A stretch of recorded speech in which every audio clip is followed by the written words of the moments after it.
All right, so we've had quite a few different weapon stratagems come into Helldivers 2 over the past few warbonds, and it's been quite a while since I've done a ranking for all the weapon stratagems in Helldivers 2. So what we're going to do over the next few videos, I'm going to rank each of the weapon stratagems for each of the factions, now that we have 3 total factions. And today we're going to start off with the bugs more specifically. This video is not something with a lot of visuals, so you can go ahead and set this to the side and just listen if you'd like, but I will have the tier ranking up on screen if you want to watch it live as it's happening. But again, there's not going to be a visual, so feel free to just listen. But anyways, let's get into it. All right, so jumping right into it, we're going to talk about the machine guns first. And basically these things are like the poster boy child for the facing the bugs, because a lot of people like to use them as primary weapons. And the Stalwart is probably the most popular for this because it not only has the insanely high rate of fire, it's got great recoil control. It can reload while you're moving. You don't have to go to a knee and reload it. So it's got a lot of good qualities to it. But personally, I do not love the light armor penetration on this. I'm not a big light armor penetration guy in the game, but again, in my opinion, the Stalwart has a lot of value here because of its ad clearing potential, because of the fire rate and how big the magazine is and how versatile it is. But I'm gonna put it at a solid A tier right now because I do like it. But again, I feel like the other machine guns are a little bit better overall. And speaking of which, jumping into the regular machine gun, this is a notch above in my opinion, just because of the fact that it has medium armor penetration. You can increase the fire rate if you like, but I do like the middle fire rate. I feel like it's the perfect fire rate for the machine guns. The only downside is that you do have to go to a knee, which is kind of annoying. But again, the magazine and the ammo economy for the machine gun is just a little bit better, so you're not having to reload as much, in my opinion, because it feels like you're killing things, and by the time everything's dead, then you need to reload. So I'm going to actually put the machine gun just a little bit above the Stalwart. It's in a lot better place than it was at the beginning of the game, and in my opinion, I do like it a little bit better than the Stalwart at this current time. And as for the heavy machine gun, this thing is S tier. It's absolutely goated in my opinion because it has the heavy armor penetration. It is great at objectives, killing Shrieker nests, killing the spore towers. It's great at killing any of the enemies on the bug side. It does a lot of damage to chargers, it does a lot of damage to bile titans. This thing is absolutely incredible. Yes, the ammo economy is a bit rough, but the reload was dramatically increased over time. If you run the ammo backpack, it really does cater well to this weapon. So again, the heavy machine gun does everything that these two can do, except a little bit better in my opinion because it has the heavy armor penetration. But again, you're not going to go wrong with any of these 3 options. Just the heavy machine gun is more or less my cup of tea when facing the bugs specifically. All right, jumping into the autocannon, I'm just going to move it right here to S tier. It is absolutely one of the best support stratagems in the game because it has the most versatility of any support stratagem in the game. Not only is it great at killing enemies, it is great at destroying objectives. It's great at closing up bug holes. It's killing streaker nests, killing the spore towers. It's great at doing illegal broadcasts. It's great at killing bile titans. It's great at killing chargers.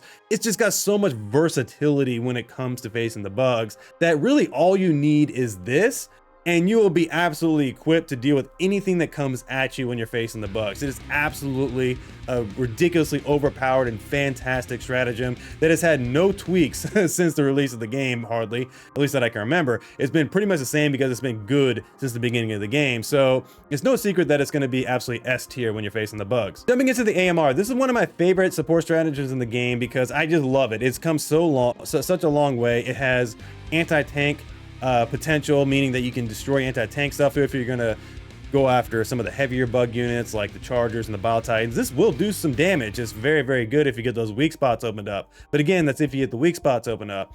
So for me, I'm gonna actually rank it a B tier against the bugs. The AMR is an S tier weapon overall in the game. It's very, very good, but against the bugs more specifically, there are just much better options because you don't need this level of precision when you're dealing with the bugs unless you're really trying to get that true recon, I'm killing things at a distance vibe. But again, it just doesn't fit necessarily every play style that you would need when you're facing the bugs in this particular situation. We're gonna also rank the Railcannon a B tier as well, just because it's the same situation except a little bit worse in the AMR against the bugs. It does a crap ton of damage, can really do a lot of damage to bile titans because this can actually over penetrate the armor plating for the bile titans and the chargers, so it's really good at doing that.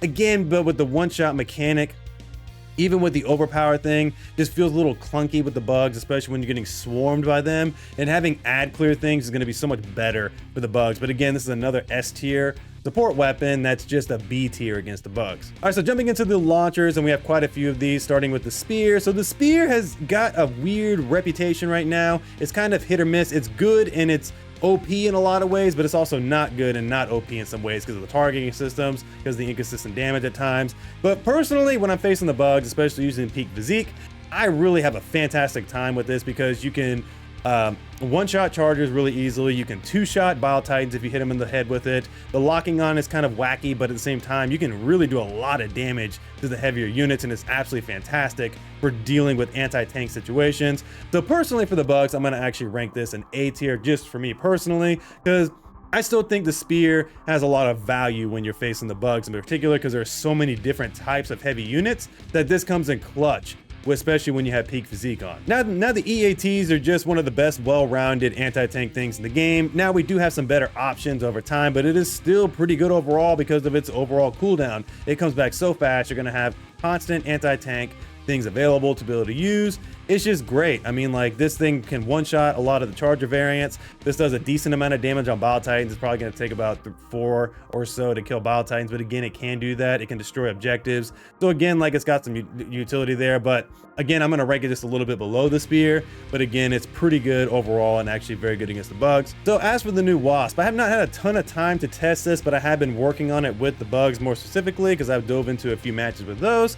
The locking on mechanic is a little bit weird. Sometimes it doesn't work. I think there's a distance thing, and then it can hit up to 200 meters, which is pretty good. Just like the Spear, it has a really long lock-on distance, but it just feels weak against the Bile Titans. Now I know it can, with the burst thing, it can do 2 shots to the Bile Titans. It can do two to 3 shots to the Charger variant. So it can do that stuff, but just the nature of the barrages and things like that feels inconsistent. And then it feels clunky to use against the bugs a little bit because there's just so much going on around you that, I don't know, it just doesn't eradicate stuff like I'd like. Now, the cool thing about it, again, is that it has the two different modes. You got the artillery mode and you got the burst mode. The burst mode has the higher penetration. The artillery mode has a lower penetration, but the thing is that it's great at ad clearing, but it's a much smaller, like, orbital airburst type situation. So it's okay, but I'm gonna have to rank it a B tier right now for me. It's decent. I'm gonna rank it just a little bit above these 2 options here, but it's decent, but it's just not my cup of tea right now when facing the bugs. It needs a little bit of love. All right, so as the recoilless rifle, this thing is absolutely S tier. It's the most devastating weapon in this game right now. It is super versatile. It does a lot of damage, will one-shot a lot of things, will kill Bile Titans extremely fast. This thing is literally, you have to have one person on your team with this thing a lot of times, because this is just literally the instant delete button for anything heavy on the map. So the recoilless rifle is just good. It's just an overall fantastic weapon. So the Airburst rocket is mostly for memes. It's pretty good. I mean, it's like doesn't do anything exceptionally well, but it is just a lot of fun. They actually added this timer thing to fix the team killing mechanics, so you're not gonna be killing your teammates as much, but still a C tier option. It's just for the memes. It's kind of fun. But overall, it's kind of like, I don't really love it or hate it. It's just okay in my opinion. All right, so now for the Quasar. This thing came out so strong out of the gate, and it was really, really good because not only could it one-shot a lot of the Charger variants, but it has unlimited ammo, so you don't need to worry about the ammo economy, and the recharge on a hot battery was actually really, really nice. But then they increased the battery cooldown. It takes a lot longer for it to happen. So the weapon just doesn't feel as good, so I don't see as many people using it. So personally, it's still as effective, but compared to the other rocket launcher options at this point, it's just not as great in my opinion. So I'm gonna put it as a C tier, only because, you know, it's not as annoying and bad as the Airburst. I'm actually gonna put the Airburst down at D because I don't want to put it in the same level as the Quasar.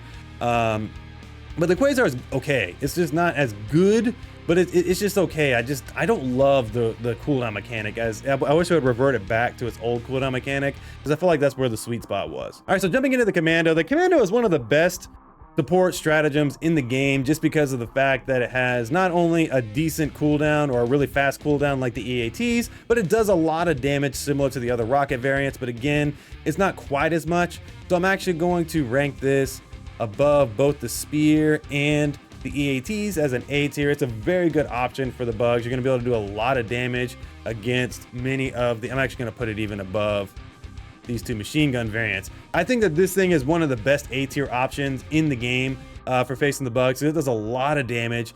The cooldown, I wish it had a little bit less, Not similar to the EAT, but maybe just a little bit above it. I feel like the cooldown is a little bit too long, but the fact you get the 4 rockets, the fact that it has so much potential to one-shot Bile Titans if you hit them in the right spots, it's absolutely great. It's a great rocket launcher, and it's going to make things very easy for you on the battlefield. So I wanted to lump all the vehicles like the exosuits and the new vehicle into this because I feel like those are going to be support stratagems for you to use because they do have weapons on them. So talking about the new FRV vehicle, this thing is just fun. I mean, like it has a heavy machine gun on it, so it's actually pretty good for that. And it's just fun for traversing the battlefield overall. But the heavy machine gun is pretty good on it. So I'm going to put it right now as a B tier option, a low B tier. This is fun, but I mean, like in terms of practicality, it's like, it's cool, but it does get like, you know, messed up a little bit more often, but it is pretty good overall. So jumping into the exosuits, the Patriot is a lot of fun. I mean, honestly, this thing has come a long way. The damage is really good from the machine gun as well as the rockets. It will be absolutely devastating to a lot of the bug units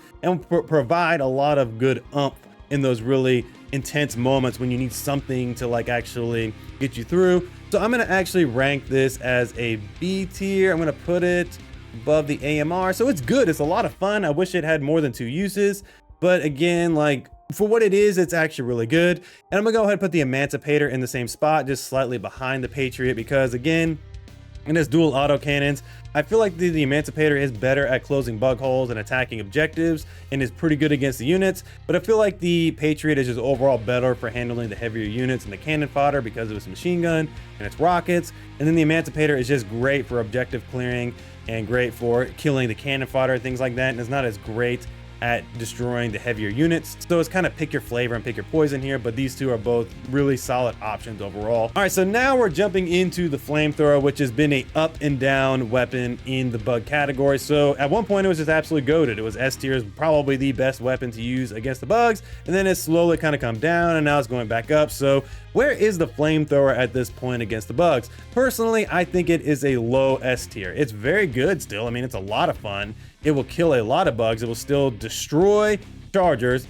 It doesn't kill Bile Titans that effectively, but again, it can do it because it just sets them on fire and does a lot of damage. So I think that the flamethrower is still an S tier option for the bugs, but it's not as like goated S tier as it was before. It's still good, but it's not as goated. All right, so the Sterilizer, I don't like it. I mean, like I'm gonna go ahead and put it as a D tier with the Airburst rocket. It's just, I like the gas grenade, and I like even the backpack is fine, but again, like the Sterilizer just doesn't make much sense to me. So I'm like, why? I don't know. I mean, I don't want to run this. I mean, like it'd be cool like if I'm providing crowd control options to like stun up the enemies, but it doesn't do enough damage enough. It'd be nice if it was like a pure acid thing where you spit out this acid and it melted the bugs. Then it would be absolutely OP because it would be just like a version of the flamethrower except with acid. That would have been pretty cool. But with a caustic type approach to it, I don't like it. I think this needs to be changed to an acid launcher instead of a freaking caustic thing.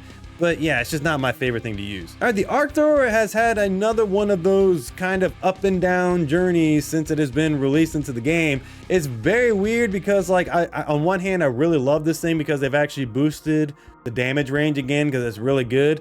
On the other hand, I'm like, man, it's like it was good when the game first started, but we've gotten so many things that have kind of made this thing irrelevant in my opinion. But again, I can't say it's not good. It's just kind of forgotten about in my opinion. I don't see a lot of people running it unless it's for memes or maybe just somebody running it for the heck of it. But I'm gonna have to put it as a high B tier.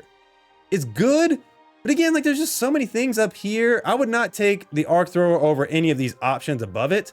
Just personally, I would take it over most of these options personally.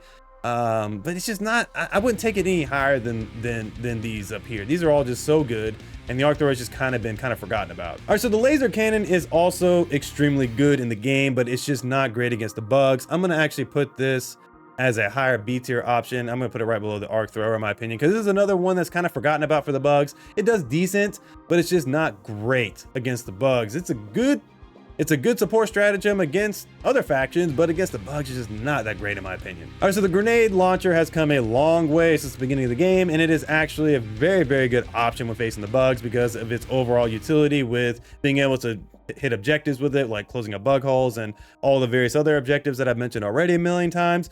And it's just great against the bugs in general. It's just very, very good, but it's gonna be on the lower end of the A tiers in my opinion. Really good. I don't run it that often just because the crossbow exists, because the grenade pistol exists, and I feel like those are easier to run than trying to pick up your whole support stratagem spot with the grenade launcher.